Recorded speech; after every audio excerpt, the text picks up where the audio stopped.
What if the reason something is not working is not because you are not working hard enough, but because you are working from the wrong energy entirely?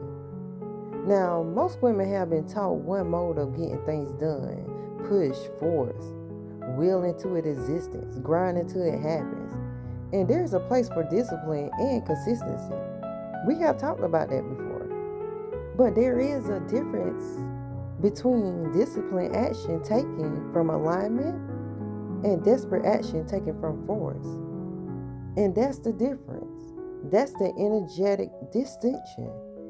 It's the thing that determines not just whether you achieve something, but what it costs you to get there and whether it actually stays when you do.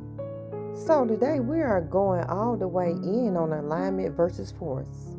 What they are, how to tell them apart in your own body, why forcing almost always backfires, and how to build a life and a practice that is rooted in genuine alignment.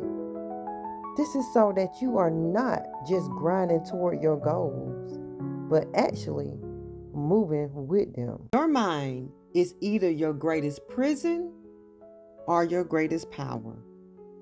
Welcome to Think and Grow Forever. I am Toya D, and this is a space where we break the chains of the mind, we reclaim our identity, and we build the life we were always meant to live. Everything I teach here is built on one truth: master yourself, free your mind, prosper forever. Now, let's get into today's message. Now, here's the truth that most high achieving women resist hearing because it feels like an excuse not to work hard. Now, forcing something to existence does not make it more likely to succeed. It really makes it more likely to collapse because force is not a sustainable energy. It is a stress response. It is your nervous system in overdrive, running on cortisol, running on fear, running on the desperate belief that if you stop pushing for even a moment, everything will fall apart. And here is what force actually communicates at that energetic level. It communicates lack. It communicates this is not naturally coming to me, so I have to make it happen. It communicates fear, disguised as ambition. And as we have talked about law of vibration, the energy behind the action is part of what you are broadcasting. You know what? Force broadcasts scarcity. Alignment broadcasts efficiency. And those two frequencies attract completely different realities. Now, this doesn't mean that alignment is passive. This is part of that gets misunderstood. Alignment is not sitting back and waiting for things to happen.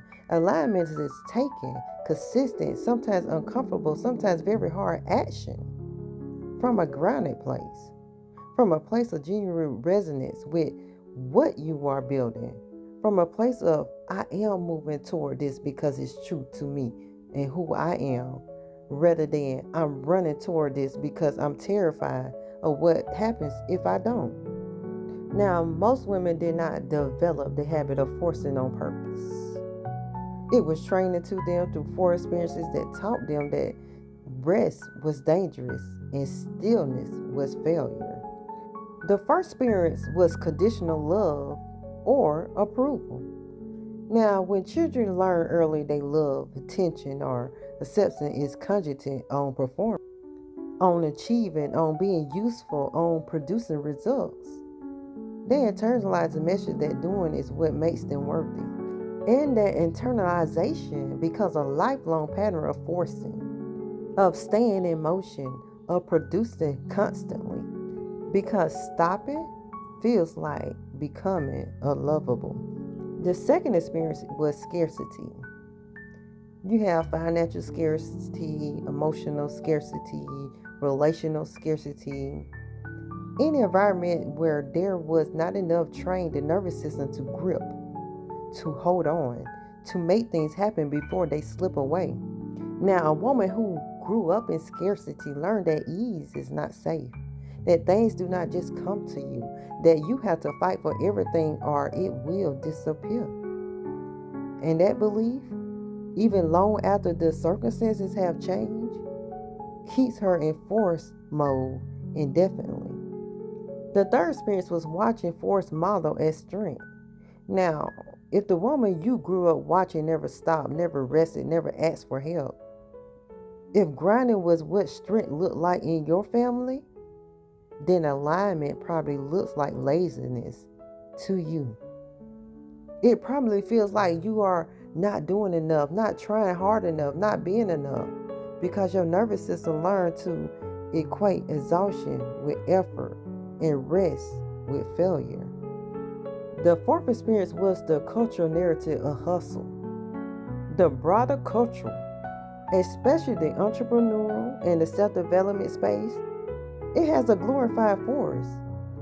Outwork to everyone, sleep when you are dead, no days off. And you know what? Women absorb that narrative and add it on top of the conditioning that was already there. So now you have a woman who is not just forcing from personal history, she is forcing from cultural permission structure that tells her that is what success requires. Let me tell you how you tell the difference from alignment versus forcing your body. This is the most practical and the most important part of this conversation because alignment and force can look identical from the outside. They can both involve long hours, hard work, significant output. The difference is not in the amount of work, it is the quality of energy behind it. And your body, if you learn to listen to it, it will tell you exactly which one you are operating from. So force feels like tightness in the chest or your throat, shallow breathing, a sense of gripping or holding on, a low grade of anxiety that does not feel fully resolved even when things are going well for you. Exhaustion, that is not just physical but soul level, a sense of pushing against something, like there is a resistance everywhere and you have to fight through it. Difficulty sleeping because the mind will not stop going. A feeling of doing and doing and doing but never arriving. Of the finish line always moving. That is force. That is your nervous system in a chronic stress response, masquerading as productivity. Alignment feels like a sense of expansion rather than constriction. Breathing that is fuller, deeper, more natural. Energy that replenishes itself, where the work actually gives you something back rather than only taking from you. A sense of moving with something rather than against it. Clarity about what the next step is without needing to control all the steps after that. You have the ability to rest without guilt because your sense of forward movement does not depend on constant motion. You have that feeling of yes, not just in the mind, but in the gut, in the chest, in the body. That is alignment. That is what it feels like to move from your center rather than from your fear. Now, let me give you 4 ways on why force backfires. Now, force does not just feel bad. It produces a specific outcomes that undermine the very things you are working towards. So here are the 4 most common ways force backfires. The first way is burnout that erases your progress. Force is not sustainable. It borrows from your future energy to fund your present output. And eventually, that debt comes due. Burnout does not just stop you temporarily. It can set you back months or even years. It can dismantle what you built because you built it on a foundation that required unsustainable input to maintain it. Alignment builds momentum that compounds. Force builds momentum that eventually collapses. The second way is that it repels what you are trying to attract. Now, we talked about this in Law of Vibration. The energy behind your action is part of your broadcast. And force broadcasts desperation, scarcity, fear, Those frequencies do not attract the clients, the relationships, the opportunities, the abundance you are working toward. They repel them. The very intensity of force, the grip, the desperation, the frantic energy, it really sends a signal that pushes away what you are trying to reach for. The third way is that it disconnects you from your intuition. Now, a nervous system is force mode is a nervous system in survival response. Once again, a nervous system in force mode is a nervous system in survival response. And in survival response, the brain capacity for creativity, for nuanced decision making, for accessing intuitive knowing is significantly reduced. You lose access to your best thinking, your clearest ideals, your most aligned next steps. Force narrows the field of perception. Alignment opens it. The fourth way is that even when force works, it does not feel like it. Now, this is one of the ones that breaks my heart the most. And it breaks my heart because women who have forced their way to achievement often arrive at that goal and feel nothing. Or even worse, a terrified emptiness. Because they got there through depletion, through self-abandonment, through a process that cost them so much of themselves that by the time they arrived, there was not enough of them left to actually receive it. When success is built through force, rarely it feels like success from the inside. And it don't feel like that because inside was not part. It was not part of the process. And I want to be very honest about something because alignment gets romanticized in ways that can become their own kind of bypass. Now, alignment is not always comfortable. It's not always easy. It's not about only doing things that feel light and flowing and effortless. Sometimes, the most aligned action is the hardest action. Now, the conversation you have been avoiding, the boundary you have been afraid to hold, the creative work that deeply feels vulnerable to put into the world, the decision that is right and terrifying at the same time. Now, you know what? That's alignment. And it's not because it's easy, but because it is true. Because it comes from your center rather than your fear. Because when you quiet the noise and actually listen to yourself, you know it is right, even when it is hard. The distinction between align hard and force hard is this. Align hard, it kind of expands you. It is the kind of hard that even in the difficulty, it has a sense of rightness to it, a sense of moving towards something true for you. Now, force hard, it kind of depletes you. It contracts you. It has a quality of running from something rather than moving towards something.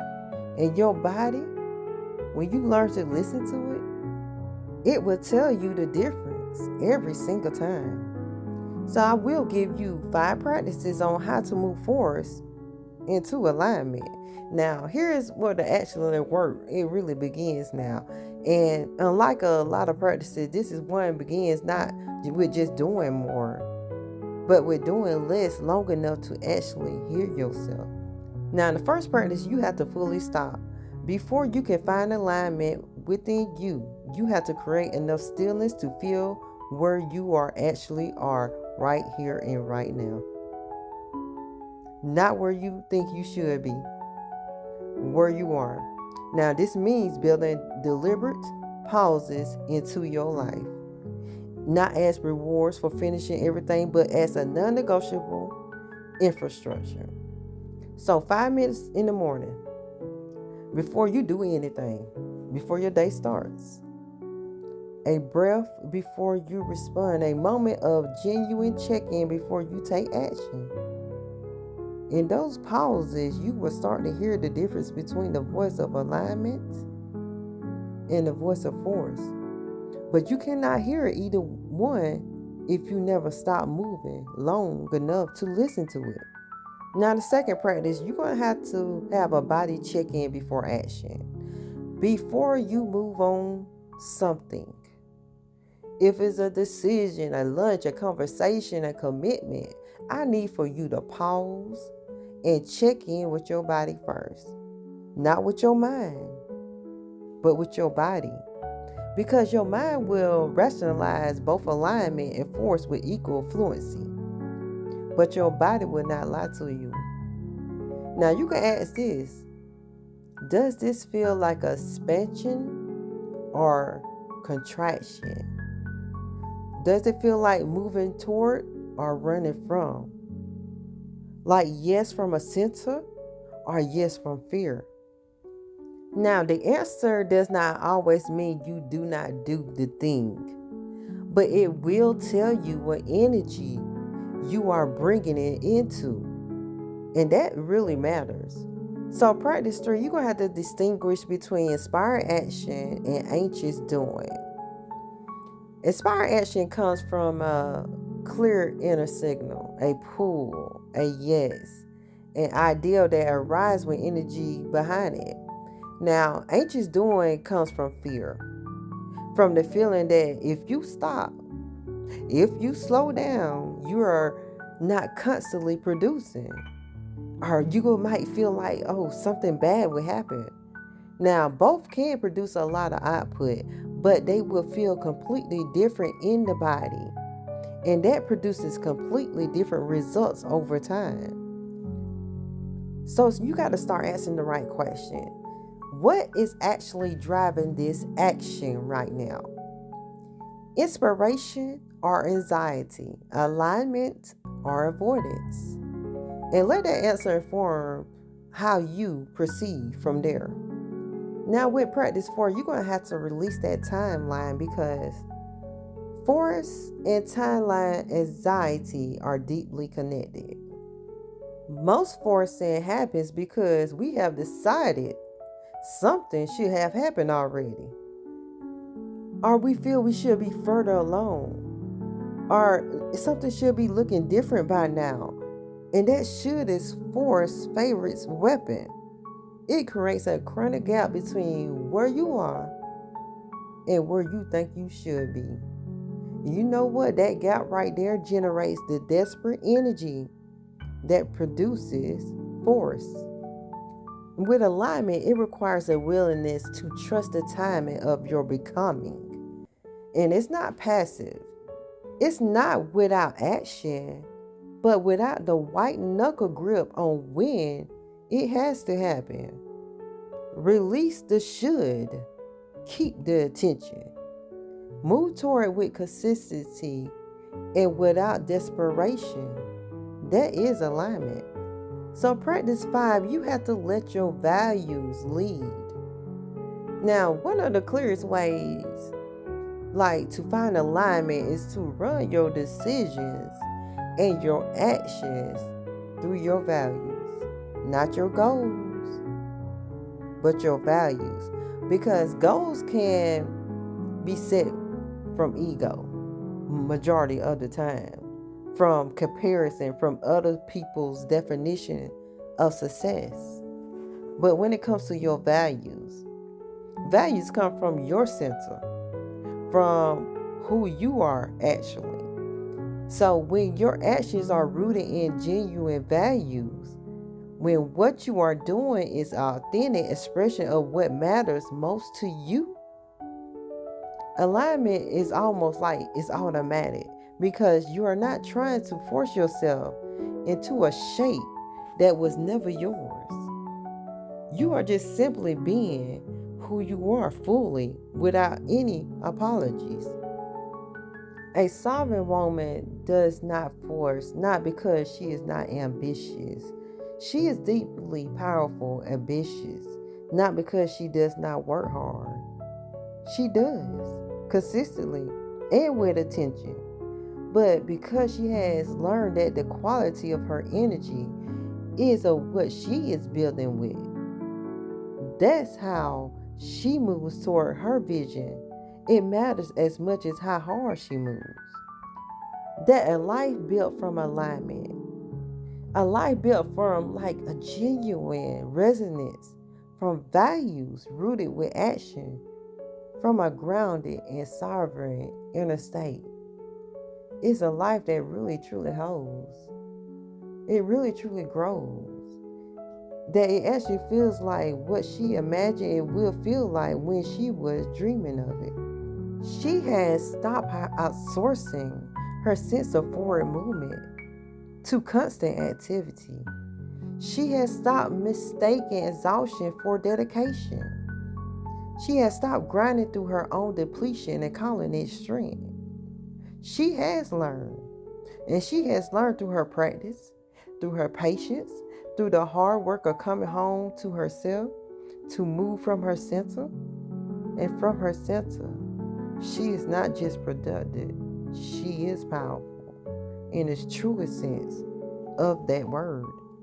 Force says, I do not trust this is coming, so I have to make it happen. Now, when you hear alignment, it says, I know this is mine, and I'm moving toward it from a place of grounded certainty. Those are not just different strategies, they are different relationships with yourself, different relationships with life, different frequencies broadcasting, different realities. You do not have to keep grounding yourself in the ground to prove you want it bad enough. You do not have to earn your results through suffering. You do not have to force a life into existence that was never meant to be built that way. What you are here to build, the vision you carry, the woman you are becoming, the life you can feel even when you cannot fully see it yet. It is meant to be built from you, from your truth, from your alignment, from the grounded, sovereign, fully present version of you that shows up not from fear, but from genuine calling.